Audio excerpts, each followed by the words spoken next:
આ વિડીયો એવા ઉમેદવારો માટે છે કે જેમણે તાજેતરમાં જૂન 2026માં પોલીસ કોન્સ્ટેબલ માટેની પરીક્ષાઓ આપી છે અથવા તો જીપીએસસી 1-2 માટેની પ્રિલિમ પરીક્ષાઓ આપી છે. પરીક્ષા દોસ્તો એક એવો શબ્દ છે કે સામાન્ય રીતે પસાર થયા પછી ઉમેદવારો કંઈક હળવા થતા હોય, રિલેક્સ મોડ ઉપર આવતા હોય. પરીક્ષા પૂરી થાય એટલે તરત જ વેકેશન મોડ ઓન થઈ જતો હોય. પણ જ્યારે વાત સ્પર્ધાત્મક પરીક્ષાઓની વાત આવે ત્યારે કંઈક પરિસ્થિતિ અલગ હોય. સ્પર્ધાત્મક પરીક્ષાનો પ્રવાહ દોસ્તો આખો અલગ છે. તૈયારી દરમિયાન પણ વિદ્યાર્થીઓ કંઈક ને કંઈક ચિંતામાં હોય. પરીક્ષા નજીક આવે ત્યારે પણ ટેન્શન હોય અને પરીક્ષા પૂરી થયા બાદ પણ મેરિટ કેટલે અટકશે અને આપણું આ વખતે સિલેક્શન થશે કે કેમ એ વાતની સતત ચિંતાઓ વિદ્યાર્થીને સતાવતી હોય. આ વખતે પણ આ જ પ્રકારનો માહોલ જોવા મળે છે. તો સૌથી પહેલા આ જે વિડીયો છે દોસ્તો, એમાં મારે કેટલાક મુદ્દાઓ પ્રત્યે તમારું ધ્યાન દોરવાનું છે. આ બધા મુદ્દાઓ ખાસ અગત્યના છે. તમે એને ધ્યાનથી સમજવાનો પ્રયત્ન કરજો અને શક્ય હોય એટલી બાબતોને અમલમાં મૂકવાનો પણ પ્રયત્ન કરજો. તો સૌથી પહેલી વાત, જ્યારે પણ કોઈ પણ સ્પર્ધાત્મક પરીક્ષા પૂરી થાય એટલે ઉમેદવાર જેવો પરીક્ષા ખંડની બહાર નીકળે એટલે એના મનમાં સતતપણે એક નવો પ્રશ્ન ઊભો થાય કે આ વખતનું આ પેપરને ધ્યાનમાં રાખીને મેરિટ કેટલે અટકશે, શું આ વખતે આપણું સિલેક્શન થશે કે કેમ. તરત જ બહાર નીકળીને બધા એકબીજાને પૂછતા હોય પેપર કેવું ગયું, કેટલું આવડ્યું, કેટલા ટીક કર્યા, બરાબર. આ પ્રકારનો એક માહોલ બેઝિકલી તમે બધાએ ફીલ કર્યો જ હશે. સાથોસાથ સોશિયલ મીડિયા પર પણ એક આખો એવો પ્રવાહ ઊભો થતો હોય કે આ વખતે તો મેરિટ એટલે અટકશે, એટલે અવનવા આંકડાઓ સામે આવતા હોય. ઘણી બધી આન્સર કી પણ વિદ્યાર્થીના ધ્યાનમાં આવતી હોય. હવે જ્યારે દોસ્તો પરીક્ષા પૂરી થયા બાદ ઉમેદવાર જ્યારે આન્સર કી ચેક કરે છે, અલગ અલગ 3-4 આન્સર કી ચેક કરતો હોય, એના આધારે ઓન એન એવરેજ એ પોતાને કેટલા સાચા કેટલા ખોટા એના આધારે માર્ક્સ કેટલા આવશે એનો એક અંદાજ લગાડતો હોય. બધી જ આન્સર કી સાચી હોય એવું જરૂરી નથી. અને તમે મેરિટનો જે અંદાજ લગાડો છો દોસ્તો, એ માત્ર અંદાજ છે, એ પ્રિડિક્શન છે. કદાચ ગયા વર્ષોના મેરિટને ધ્યાનમાં રાખીને એ વાતને રજૂ કરવાનો એક પ્રયત્ન કરવામાં આવતો હોય. જરૂરી નથી કે એની નિયર બાય જ કંઈક ને કંઈક તમારું મેરિટ ઊભું રહે. કારણ કે દર વર્ષે મેરિટ કેટલે અટકશે આ પ્રશ્નનો જવાબ કોઈ પાસે ન હોય. એ તો જે દિવસે જે તે ભરતી બોર્ડ પોતાના રિઝલ્ટ સમયે મેરિટ ડિક્લેર કરે ત્યારે જે આંકડાઓ આપણે જાણવા પડે. એટલે અત્યારથી માનો કે તમને પોતાને એવું લાગે છે કે યાર ઓછા માર્ક્સ થયા, તો એના લીધે તમે પોતે પહેલા તો એ વાતને સ્વીકારી ન લ્યો કે તમે આ વખતની ગેમમાં નથી. બની શકે કે મેરિટ તમે જે ધારો છો એના કરતા નીચું પણ રહે. તમે કઈ થોડા લાખો વિદ્યાર્થીઓના પેપર કેવા ગયા છે એનો અંદાજ 2-5 જણાને પૂછીને લગાડી શકો. અને એ મેરિટ બને છે તો એ કેવી રીતે બને? કદાચ કોઈ તમે પાછલા આંકડાઓ જુઓ, 10-12 વિદ્યાર્થીઓને પૂછો હા ભાઈ કેવું પેપર ગયું, કેટલા આવે એમ લાગે છે, એનો એક સરેરાશ એવરેજ નીકળતી હોય. એટલે પહેલા તો તમે પોતે એવું ન સ્વીકારો કે આ વખતની ગેમમાં તમે નથી. તમે પ્રોપર વેમાં ગેમની અંદર જ છો. બની શકે કે તમે કોઈ 2-5 એવા મિત્રોને મળ્યા છો કે જેણે કદાચ તમારા કરતા 10 માર્ક્સ વધારે તમને કહી દીધા, બરાબર. તો એવાય 5-10 છોકરા હશે કે જેને તમે પૂછશો એને તમારા કરતા 30-40 માર્ક્સ ઓછા હશે. એટલે મારો કહેવાનો મતલબ એમ છે કે જ્યાં સુધી અંતિમ રિઝલ્ટ ડિક્લેર ન થાય તમે ફેલ નથી થતા. એટલે કારણ વગરના હવે અઠવાડિયું, મહિનો, 2 મહિનાનો જે ટાઈમ છે એમાં પોતાને હેરાન ન કરશો. રિલેક્સ થાઓ. તમે પરીક્ષાઓ આપી છે, ઘણા બધા મહિનાઓની મહેનત છે, તો કંઈક સારા મૂવી જોવો, કંઈક સારી વેબ સિરીઝ જોવો, નજીકના કંઈક સ્થળો હોય ત્યાં હરો ફરો, સારા મિત્રો સાથે વાતચીત કરો, પરિવાર સાથે સારો સમય વિતાવો. કારણ કે આ બધો સમય ફરીથી પાછો ક્યારે આવવાનો નથી. તો આ પહેલી વાતને તમારે ખાસ સ્વીકારવી પડે. કેટલાક મિત્રો અત્યારથી જ નાસીપાસ થાય, સર આ વખતે આપણું કાંઈ નહીં થાય. પણ શા માટે નહીં થાય? હજી ક્યાં ભરતી બોર્ડે તને અંતિમ મોહર મારી દીધી કે ભાઈ તારું સિલેક્શન નથી, તું ફરીથી મહેનત ચાલુ કરી દે. એટલે પહેલી બાબત તો આ બાબતને ધ્યાને રાખો. સ્વીકારો કે ભાઈ મારું રિઝલ્ટ આવી પણ શકે છે, મારું રિઝલ્ટ છે જ. એ પ્રકારની ભાવના ઉપર તમે ફોકસ કરો. હવે બીજા નંબરની વાત, માની લઈએ કે આ વખતની જીપીએસસીની પ્રિલિમ્સ અથવા તો પોલીસ કોન્સ્ટેબલની જે મિત્રોએ પરીક્ષા આપી, માની લઈએ કે એને પેપર થોડું નબળું ગયું કે માર્ક્સ ખૂબ ઓછા થાય છે એવું એને ફીલ થાય છે. કારણ કે બની શકે અનુભવ ન હોય અથવા તો પ્રોપર તૈયારી ન હોય, અમુક વિષયો તમે ભણ્યા ન હો, અમુક વિષયો તમે ભણ્યા તો રિવિઝન ના કર્યું, એવા ઘણા બધા ફેક્ટર હોઈ શકે. પરીક્ષા પહેલા કેટલાક લોકો બીમાર પણ પડ્યા હોય. એવા ઘણા બધા પરિબળોને લીધે માનો કે પેપર સારા ન પણ ગયા, માર્ક્સ ઓછા પણ આવ્યા, તો શું દેવદાસ બનીને જિંદગી કાઢવાની? નહીં. શું રિઝલ્ટ આવે ત્યાં સુધી તમારે રાહ જોવાની કે ભાઈ હું ક્યારે ફેલ થાઉં? નહીં. પેપર નબળું ગયું છે તો આજથી અત્યારથી ઊભા થાવ, કમબેક કરો, પોતાની ખામીઓને સાહસપૂર્વક સ્વીકારો કે ભાઈ આ વખતની તૈયારીમાં મારાથી કયા વિષયોમાં ભૂલ પડી, મારી ખામીઓ ક્યાં રહી, મેં તૈયારીમાં કઈ વસ્તુ એવી મિસ કરી કે જેના લીધે મને આ વખતે માર્ક્સ નથી આવ્યા. એ બધી ભૂલોને સુધારો. મોટાભાગના વિદ્યાર્થીઓ હવે શું કરશે કે જે દિવસે રિઝલ્ટ ડિક્લેર ના થાય ને ત્યાં સુધી એકદમ ઠરીઠામ રહેશે, નવું નહીં વાંચે, પોતાની ભૂલો શોધશે પણ નહીં, બરાબર, એમનેમ પડ્યા રહેશે, સોશિયલ મીડિયાના પ્રવાહમાં તણાઈને ડૂબી મરશે, પણ એ પોતાની ભૂલો ખામીઓને નહીં સુધારે. જો દોસ્તો તમારો દ્રઢ સંકલ્પ હોય, તમે એવું નક્કી જ કરી લીધેલું છે કે ભાઈ મારે સરકારની નોકરી જોઈએ જ છે, તો તમારી તૈયારી અટકવી ના જોઈએ. પેપર તમારું સારું ગયું છે તો પણ ના અટકવી જોઈએ, અને પેપર તમારું માનો કે નબળું ગયું છે તો બિલકુલ પણ ના અટકવી જોઈએ. તમે ગરમ લોઢાને ઠારી ન દો. તમે આટલા મહિનાઓ સુધી જે મહેનત કરી છે એની પર ધૂળ ના નાખો. તમે કન્ટિન્યુ કામ ચાલુ કરો. હા, પરીક્ષા ગઈ છે, પહેલા આપણે વધારે કલાક વાંચતા એની જગ્યાએ થોડીક કલાકો ઓછી વાંચીએ, પણ કન્ટિન્યુટી તમારી જળવાયેલી રહેવી જોઈએ, તૂટવી ના જોઈએ. તમે પોતાની ખામીઓ ગોતો. તમને કયો વિષય નથી આવડતો, બરાબર, એ જે વિષય નથી આવડતો એને ફરીથી શીખવાનો પ્રયત્ન કરો, કોઈનું ગાઈડન્સ લેવો, બરાબર. તમારી નબળાઈઓને દૂર કરવા માટે અત્યારે ઇન્ટરનેટ છે, એઆઈ નો જમાનો છે, તમે ઘણા બધા રિસોર્સનો ઉપયોગ કરી અને પોતાની નબળાઈઓને સુધારી શકો છો. ફરીથી પાછા ઊભા થાઓ, પોતાને બિલ્ડઅપ કરો, આગળ વધવાનું કામ છે સતતપણે ચાલુ રાખો. ત્રીજી મહત્વની વાત છે દોસ્તો, જે આની સાથે સંકળાયેલી છે. માનો કે તમે અત્યારે ડિપ્રેશનમાં જાઓ છો, અથવા તો તમે એકદમ હથિયારો છોડી દો છો, બરાબર, હથિયારો મૂકીને સાવ પાણીમાં બેસી જાઓ છો, તો શું થશે? એકાદ મહિનો, 2 મહિનો જતા રહેશે, પછી અચાનક કોઈ નવી પરીક્ષા આવી જશે, ત્યારે તમારી પાસે પાછળના 2 મહિનામાં કોઈ નવો મહેનતનો કોઈ પ્રવાહ નહીં હોય, અથવા તમે કોઈ સારી મહેનત નથી કરી, તો આ તો તમે ચૂક્યા. પણ જે નવી આવે છે ને એ પરીક્ષા ચૂકશો. એટલે સ્કોપ્સ ખૂબ છે. ગુજરાત સરકારમાં ભરતી તમે જોવો છેલ્લા કેટલાક સમયથી અટકતી જ નથી. આવતા વર્ષે વિધાનસભા ચૂંટણી છે, સરકાર નવી ભરતી ઉપર સતત ને સતત કામગીરી કરે છે. 7,000 જેટલી સીસીઈની પરીક્ષાઓ, મતલબ એમાં ઉમેદવારો પસંદ થવાના છે. તો અભ્યાસક્રમ એ ઘણો ખરો તો સમાન જ છે, મેક્સિમમ વિષયો તો એ જ છે, તો પ્રેક્ટિસ ઉપર પ્રેક્ટિસ સુધારવી પડે. એટલે એ જ લોકો જીતશે કે કદાચ આ પરીક્ષામાં ઓછા માર્ક્સ આવે અને ડિપ્રેશનમાં જવાની જગ્યાએ પાછા કમબેક કરે ને, એ લોકો જીતવાના છે. એ વાત 100% ફાઇનલ છે. આનાથી આગળ એક મુદ્દો જે છે એ ખાસ મહત્વનો છે, ધ્યાને રાખજો. આ એક ઉંમર એવી હોય છે તમારી કે જેમાં સમયની વેલ્યુ ખાસ કરવા જેવી છે.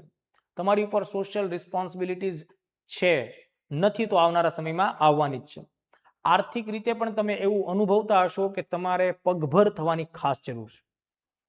ઘણા બધા મિત્રોને પરિવાર તરફથી મદદ મળતી જ હશે, પણ એમ છતાંય તમને એક ભાવ તો હૃદયમાં એવો આવતો જ હશે, એવા વિચારો તો મનમાં આવતા જ હશે કે ભાઈ હું વહેલી તકે કંઈક ને કંઈક કમાવું. મોટા ભાગે મધ્યમ વર્ગીય વિદ્યાર્થીઓને આ ચિંતા સતાવતી જ હોય. તો જુઓ, જો તમારી તૈયારી, ખાસ ધ્યાનથી સાંભળજો આખી વાતને, જો તમારી તૈયારી છે દોસ્તો એ 2 કે 2.5 વર્ષ તમે ટોટલી તૈયારીમાં જ જો સમય આપ્યો હશે, એટલે કે ફૂલ ટાઈમ પ્રિપરેશન જેને કહી શકાય, 2 થી 2.5 વર્ષ, એટલે કે 24 થી લઈને 30 મહિના સુધીનો જો તમારો સમય ફૂલ ટાઈમ પ્રિપરેશનમાં ગયો છે, તો હવે તમારે કોઈ ને કોઈ જગ્યાએ પાર્ટ ટાઈમ જોબ ચાલુ કરાય. મોટાભાગે આગ્રહ પાર્ટ ટાઈમ જોબનો રાખજો, જેમાં તમે તમારી દિવસની 4 થી 6 કલાકનો સમય આપો. એના સામા પક્ષે તમને 8 થી 10,000 સુધીનું વળતર મળવા પાત્ર પણ થઈ જાય, અને એના લીધે તમે પોતે આત્મનિર્ભર રીતે તમારી તૈયારી કરો. 4 થી 6 કલાક કે 7 કલાકની જોબ તમે કરો છો ને, તો પણ તમારી પાસે જીવનમાં બીજી 15-17 કલાક વધે છે. એમાંથી તમે આરામથી 6-7 કલાક જેટલો રોજિંદો અભ્યાસ કરશો, કારણ કે ઓલરેડી તમે 2-2.5 વર્ષ ભણ્યા. એના લીધે તમારે કે બધા એકડા થોડા ફરીથી ઘૂંટવાના છે, જે નથી આવડતું એની જ પ્રેક્ટિસ કરવાની છે ને. એટલે પાર્ટ ટાઈમ જોબ તમે શોધો. તમને એમ થાય સર પાર્ટ ટાઈમ જોબ ક્યાં મળશે? તમે જે શહેરમાં રહેતો હશો, નાનું શહેર હશે, મોટું શહેર હશે, કોઈ પણ જગ્યાએ નજીકના વિસ્તારમાં તમને જોબ મળી જ જાય. ગોતો, તમે છાપા ફેંદો, એમાં ઘણી બધી જાહેરાતો આવતી હોય. સારો શિક્ષિત ભણેલો ગણેલો પ્રામાણિક ઈમાનદાર માણસ અત્યારે કોને નથી જોતો એમ કહો. તમે કામ કરવાની ક્ષમતા ધરાવતા હો, તમારી પાસે સ્કિલ હોય, બરાબર, તમારી પાસે સારા ઈરાદાઓ હોય, તો લોકો સામેથી તમને આવકારશે જ અને તમને સેલેરી પણ આપશે. તમે તમારા મિત્રોને ફોન કરો, જે લાગતા વળગતા એ લોકોને ફોન કરો, પોતાની ભલામણ કરો કે મને જોબની જરૂર છે, તમારા ધ્યાનમાં કોઈ જગ્યા હોય તો મને કહો. એમાં કોઈ નાનપ થતી નથી. મેં એવા વિદ્યાર્થીઓ જોયા છે કે જે રોજ સવારના સમયે છાપા વિતરણનું કામ કરીને ભણે છે. બીજાના ઘરે રસોઈ કરવા જતી હોય એવી વિદ્યાર્થીનીઓ પણ સ્પર્ધાત્મક પરીક્ષાઓની તૈયારી કરે છે. રાતે ચોકીદારીનું કામ કરતો હોય એવો વિદ્યાર્થી પણ વર્લ્ડ બોક્સની જીકે વાંચતો હોય એવું મેં જોયેલું છે. એટલે કહેવાનો મારો ભાવાર્થ એમ છે કે જોબ તમને મળી જશે, તમે ગોતજો.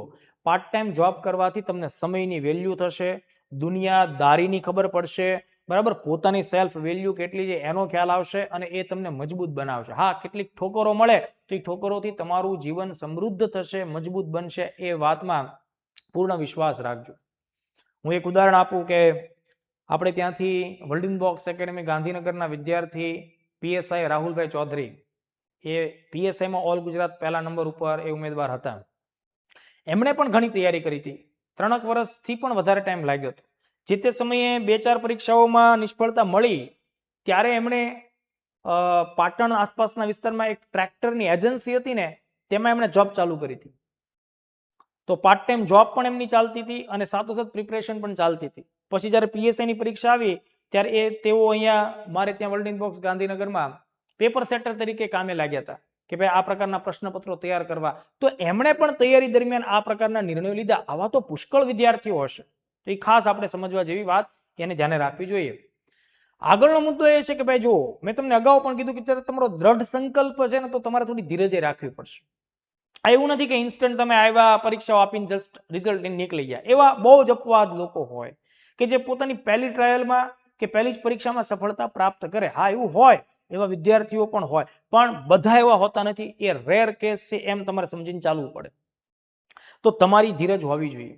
તમારે લાંબો સમય મતલબ લાગી પણ શકે, વર્ષ, 2 વર્ષ, 3 વર્ષ જેટલો ટાઈમ લાગે ને એવા પુષ્કળ ઉદાહરણો છે ગાંધીનગરમાં, એના આખા ગુજરાતમાં. તો એના માટે કઈ નાસીપાસ થવાની બિલકુલ જરૂર નથી. તમે જુઓ, સચિન તેંડુલકરનું તમે નામ સાંભળ્યું છે. એ ઇન્ટરનેશનલ ક્રિકેટમાં 22 વર્ષના સમય બાદ એ વર્લ્ડ કપ ટ્રોફીને હાથ અડાડે છે. અત્યાર સુધી નહોતું જીતતું, ત્યાં સુધી ભારત 2011માં જીત્યું. તો ક્રિકેટના ગોડ કહેવાતા માણસે બહુ મોટી મહેનત કરી છે. આરસીબીના ફેન હશો, વિરાટ કોહલીને ઓળખતા હશો, જાણતા હશો, એના ફેન પણ હશો. કોહલીએ લગાતાર 18 વર્ષ મહેનત કરી ભાઈ, ત્યારે એ કપ સુધી પહોંચ્યો છે, આઈપીએલની ટ્રોફી સુધી પહોંચ્યો છે. તો કહેવાનો મારો મતલબ છે કે ધીરજ રાખવી પડે. તમે આ મારો વિડીયો જોનારા ઘણા ખરા લોકો ખેડૂત પુત્રો હશે કે ખેડૂતની દીકરીઓ હશે. તમારા માતા પિતા ખેતીમાં ખૂબ મહેનત કરે છે. ઘણી બધી વખત આપણને ખ્યાલ છે કે ભાઈ કમોસમી વરસાદ વગેરે પડતું હોય અને ઊભા પાક બરબાદ થઈ જતા હોય. ઉમ્મીદ હોય, આશા હોય કે ભાઈ આ વખતે આ પાક થશે તો આમાંથી આશરે આપણને એટલો ફાયદો થશે, આપણા 1-2 જે પેન્ડિંગ કામ છે એ આ પૈસાથી થઈ જશે. અને અચાનક જ માવઠું થાય કે કમોસમી વરસાદ પડે કે કોઈ હોનારત થાય, આખો પાક તબાહ થઈ જાય. શું એ સમયે એ લોકો સુસાઇડ કરવાનું વિચારે છે? નથી વિચારતા. પાછા બેઠા થાય. સુસાઇડ કેમ નથી કરતા? તમારા મોઢા એને સામે આવે, બરાબર, પરિવાર તૂટી જાય. એટલે કહેવાનો મતલબ એમ છે કે ભાઈ તમે ઓલરેડી સંઘર્ષના માણસો છો. તો આ કદાચ પેપર નબળા જાય છે તો એનાથી એવા કોઈ પણ પ્રકારના નેગેટિવ વિચારો તમારા માઇન્ડમાં ન આવવા જોઈએ. બરાબર, ઘણા બધા વિદ્યાર્થીઓ અત્યારે એવું વિચારતા હશે કે યાર કંટાળી ગયા, ઘરે પરિવારને શું મોઢું બતાવશું, ફેલ થયા. તો યાદ રાખો, તમારા પરિવારને તમારી વેલ્યુ છે, એને તમારું મોઢું જોવું છે. બરાબર, એટલે એવા કોઈ પણ પ્રકારના નિર્ણયો નહીં લેવાના. આપણા મા બાપને આપણે ખૂબ વાલા જોઈએ. ભલે આપણે અત્યારે રડતા હોઈએ, ન રડતા હોઈએ, કમાતા હોઈએ, ન કમાતા હોઈએ, સરકારની નોકરી હોય ન હોય, મા બાપ માટે આપણે હર હંમેશ બાળક જ હોઈએ. એટલે કોઈ પણ પ્રકારની નકારાત્મકતા લાવવાની નથી. અરે ભાઈ, જીવન બહુ વ્યાપક છે. દુનિયા કેટલાય પરિબળોથી બનેલી છે અને બહુ બધા ડાયમેન્શન્સ છે. સરકારની નોકરી એનો એક ડાયમેન્શન છે લાઈફનું. તમે એવા ઘણા બધા ઉદાહરણો જોયા જ હશે કે ભાઈ માત્ર 2-5 હજાર રૂપિયાની મૂડી સાથે ધંધાની શરૂઆત થઈ હોય અને એ કંપનીઓ નેશનલ લેવલે અને કેટલીક તો ઇન્ટરનેશનલ લેવલે તે કરોડો અબજો રૂપિયાના ટર્નઓવર સુધી પહોંચી હોય. આર્થિક રીતે માણસ પોતે તો સદ્ધર થાય, પણ સાથે લાખો લોકોને, હજારો લોકોને રોજગાર પણ આપતો હોય. એની ફેક્ટરીઓમાં, એના ઉત્પાદન મથકોમાં હજારો લોકોના ઘરના ચૂલા ચાલતા હોય. એટલે સાહસથી જીવવાનું છે, ડિપ્રેશનમાં નથી જીવવાનું. કદાચ એકાદી પરીક્ષામાં એકાદું પેપર નબળું ગયું તો આ ક્યાં છેલ્લી પરીક્ષા છે?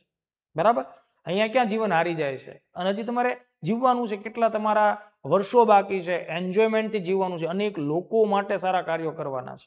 અને બીજું, આ તમે તૈયારી કરો છો એ વાત બહુ સારી છે, પણ તેની સાથે તમારે તમારા વ્યક્તિત્વનો વિકાસ કરવા માટે મહેનત કરવી જોઈએ. સ્કિલ ડેવલપ કરો, કંઈક શીખો નવું કે જેનાથી તમને પોતાને આર્થિક ફાયદો થાય અને સાથોસાથ તમે પોતે મોજથી કામ પણ કરી શકો. સારા વાંચનની હેબિટ પાડો. સોશિયલ મીડિયાની રીલ્સ જોવાનું બંધ કરો. એમાં જે તમે કલાકો કલાકો નાખો છો એ બધું બંધ કરો. એની જગ્યાએ એક કન્સ્ટ્રક્ટિવ ટાઈમ તરીકે એનો ઉપયોગ કરો. કંઈક સારી નવલકથાઓ વાંચો. તમને નવલકથાઓમાંથી સંઘર્ષો કેમ જીવાય ને એ જાણવા મળશે.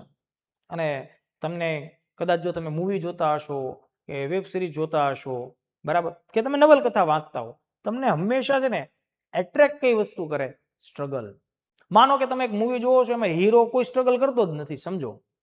એની લાઈફ એકદમ સીધી લાઈન જેવી જ છે, તમને ગમશે જ નહીં મૂવી. તમે મૂવી એમ કહેશો ફ્લોપ ગયું, કહાની કઈ છે જ નહીં. કહાની બને છે સંઘર્ષોથી, વળાંકોથી, અપડાઉનથી. એક લેવલ એમ થઈ જાય કે હવે શું થશે, આ તો પતી ગયો, એવું થઈ જવું જોઈએ. ત્યાંથી માણસ કમબેક કરે, એને કહાની કહેવાય. તો તમારા લોકોની કહાની ઓલરેડી એની સ્ક્રિપ્ટ અત્યારે ચાલી જ રહી છે. તો તમારું પાત્ર છે ને થોડીક ખુમારીથી ભજવજો, બરાબર. કદાચ તમે પેપર નબળા ગયા છે તો એની તપાસ કરો કે કેમ આવું થયું છે.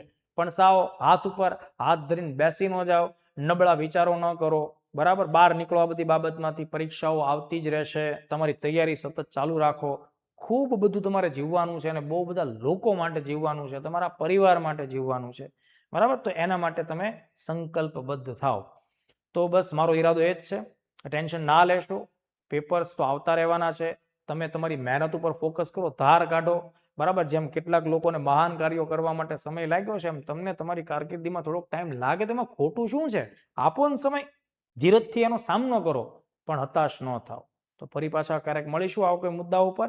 પહેલા તો આ મુદ્દો મેં તમને અત્યારે કીધો, એની પાછળ એક કારણ છે કે મને આ કોન્સ્ટેબલના પેપર પછી 2 વિદ્યાર્થીઓએ એવા સોશિયલ મીડિયા પર મેસેજ કર્યા કે સર બહુ નબળા વિચારો આવે છે, શું કરીશું, લાઈફ પતી ગઈ.